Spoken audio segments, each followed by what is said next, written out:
जय हिंद साथियों, मैं राहुल कुमार।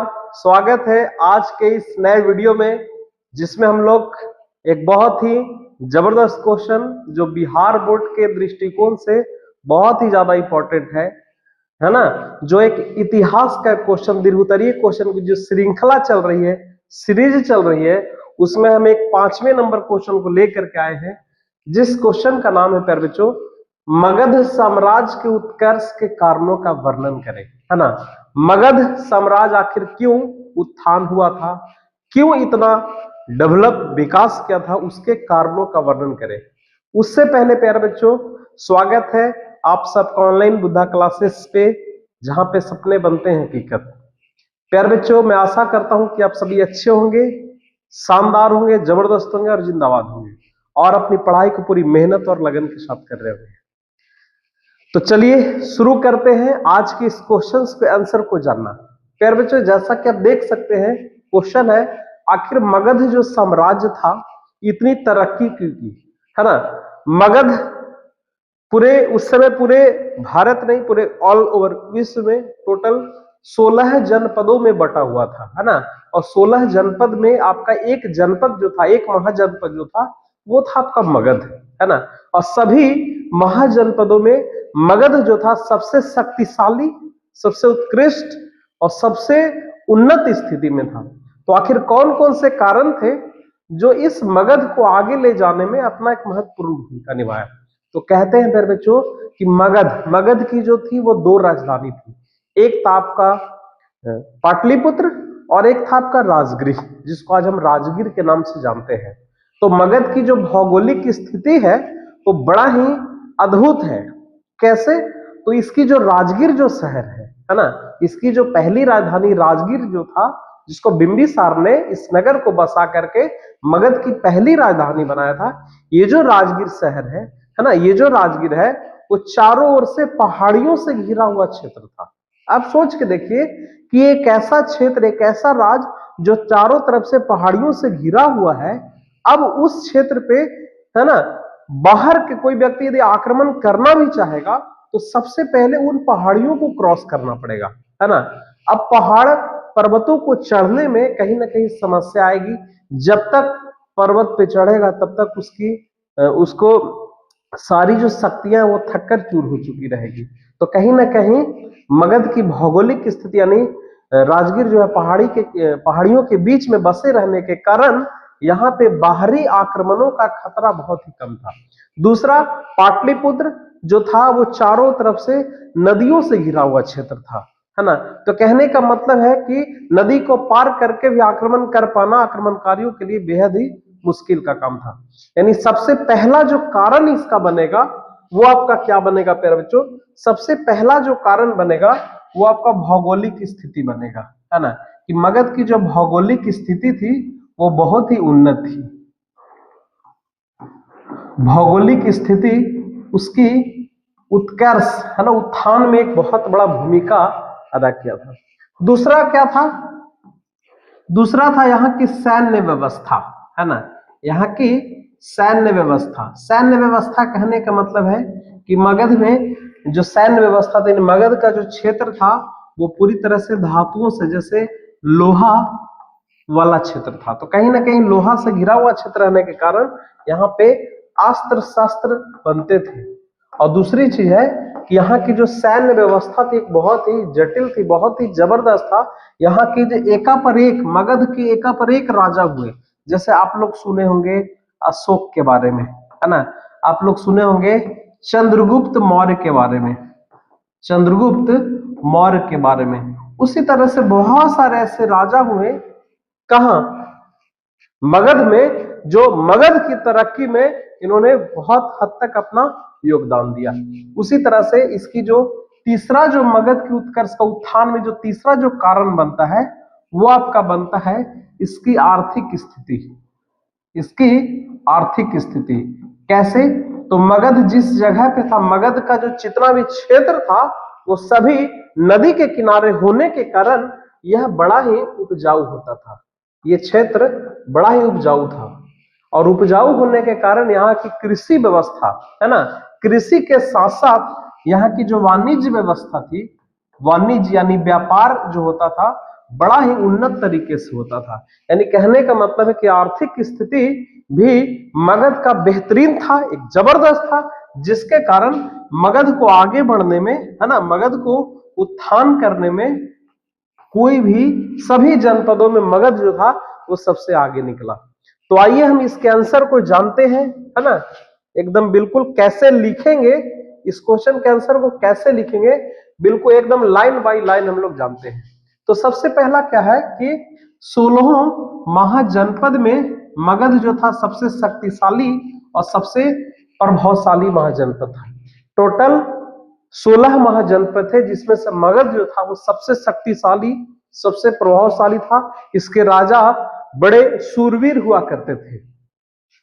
कहता है इस महाजनपद के राजा एक से बढ़कर एक प्रतापी थे, है ना, और जो मगध राज के सभी संघर्षों में वे विजय हुए। कहता है जिससे मगध की राजनीतिक परिदृश्य दिन प्रतिदिन बढ़ती चली गई।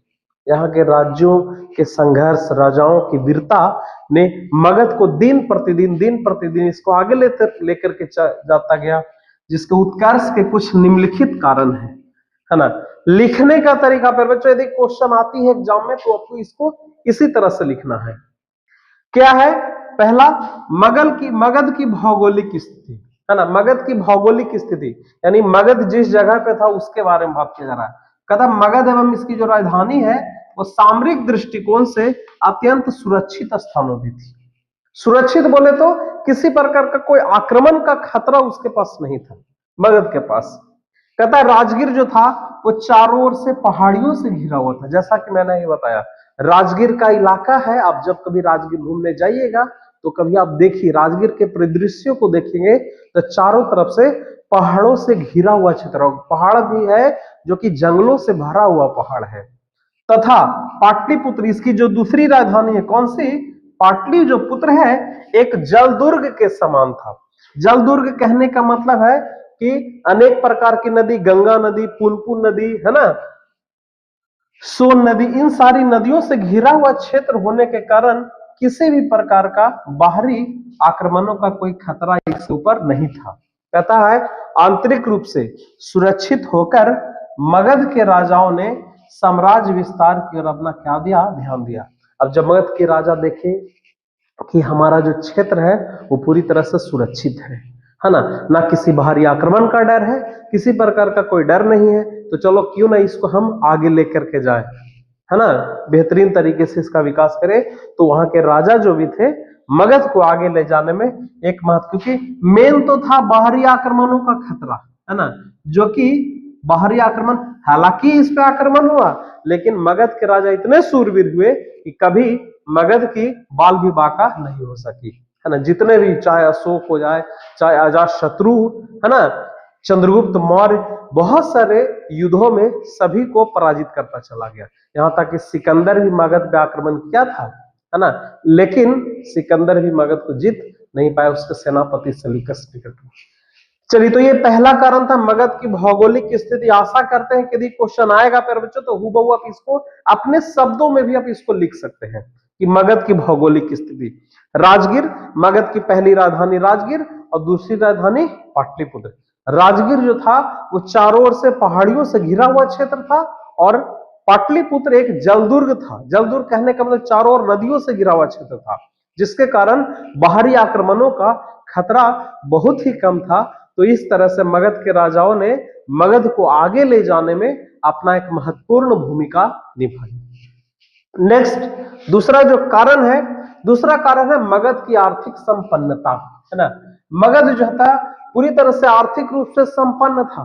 आर्थिक रूप से संपन्न कोई कैसे होगा? कहीं ना कहीं वहां पे अर्थ के दृष्टिकोण से, इनकम का दृष्टिकोण से कुछ ना कुछ तो साधन हुआ करता होगा, है ना। तो कहता है मगध जो क्षेत्र था अत्यंत उपजाऊ था। उपजाऊ बोला जाए तो जहां पे खेती गृहस्थी बहुत ही अच्छी होती थी, इसलिए कहते हैं यहाँ पे भरपूर फसल का उत्पादन होता था।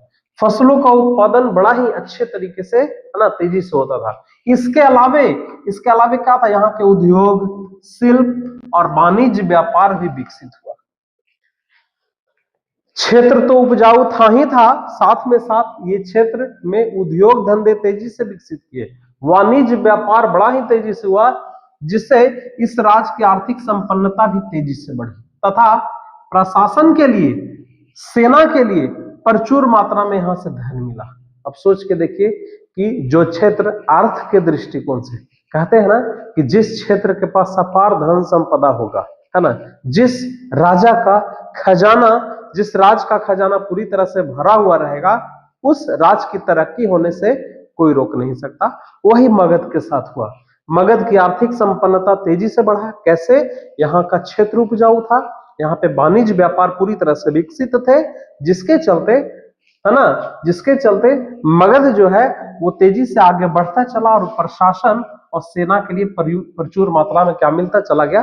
धन मिलता चला गया। तो आशा करते हैं दूसरी कारण जो थी मगध की आर्थिक संपन्नता, ये भी समझ में आ गया होगा। तीसरा जो कारण है वो मगध का सैन्य संगठन है।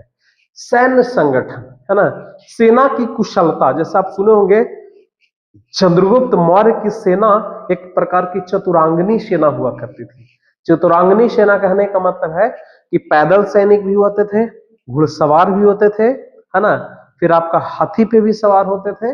तो 4 प्रकार की सेना यहाँ पे हुआ करती थी, जिसको चतुरांगनी सेना कहते हैं, है ना। और रथ पे भी हुआ करते थे। तो चतुरांगनी सेना होने के कारण यहाँ का सैन्य संगठन बड़ा ही उत्कृष्ट था। और दूसरी चीज क्या हो, देखिए मगध का सैन्य संगठन उत्कृष्ट था। मगध के पास लोहे की खान थी। देखिए मगध के पास लोहे का क्या था? एक प्रकार का भंडार था, जिससे युद्ध के नए नए अस्त्र शस्त्र बनाए जाते थे। मान लीजिए आपके पास सैनिक है लेकिन उनके पास गोली बंदूक है ही नहीं, तो फिर सैनिक क्या कर पाएगा, है ना। तो सैनिक तो था ही था, साथ में साथ यहाँ पे लोहे की खान थी, जहां से नए नए अस्त्र शस्त्र बनाए जाते थे सैनिकों के लिए, जिससे मगध की सैनिक शक्ति भी तेजी से क्या हो गई? बढ़ गई। मगध की सैनिक शक्ति तेजी से बढ़ी। मगध में हाथी भी उपलब्ध थे, हाथी घोड़े का भरमार था वहां पे, जिसका व्यवहार मगध के शासकों ने सेना में करके अपनी सैन्य शक्ति को क्या किया? सुदृढ़ किया, है ना। और यहाँ की जो राजा थे, एक चीज और मैं यहाँ पे जान लीजिए कि इस क्षेत्र के जो राजा थे एक से एक सूरवीर हुआ करते थे, है ना, एक से एक सूरवीर हुआ करते थे, ताकतवर हुआ करते थे।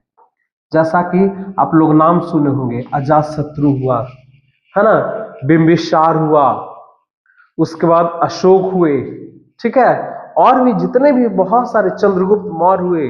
तो बहुत सारे जितने भी राजा हुए सब सूरवीर होने के कारण कभी भी किसी भी प्रकार का युद्ध को ये लोग हारे नहीं, और मगध को आगे ले जाने में, मगध को विकास करने में अपना इन्होंने एक महत्वपूर्ण भूमिका निभाया। तो प्यारे बच्चों इसमें 3 कारण है ना, जिसमें तीनों कारण को आपको अच्छे से क्या करना है? लिखना है। कौन कौन से 3 कारण? सबसे पहला मगध की भौगोलिक स्थिति, मगध की भौगोलिक स्थिति। दूसरा है मगध का आर्थिक संपन्नता और मगध का सैन्य संगठन।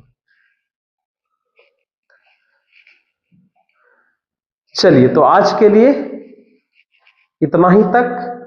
आशा करते हैं प्यारे बच्चों आज का ये क्लास आपको अच्छा लगा होगा। एक क्वेश्चन था दीर्घ उत्तरीय, ठीक है। तो प्यारे बच्चों धीरे धीरे ही मेहनत करना है ना। यदि आपके सपनों को पूरा करना है तो बिल्कुल आप धीरे धीरे स्टेप बाय स्टेप मेहनत करिए, और यही सिलसिला आगे चलता रहेगा। तब तक के लिए खूब मेहनत करके पढ़िए। थैंक यू प्यारे बच्चों, थैंक यू वेरी मच।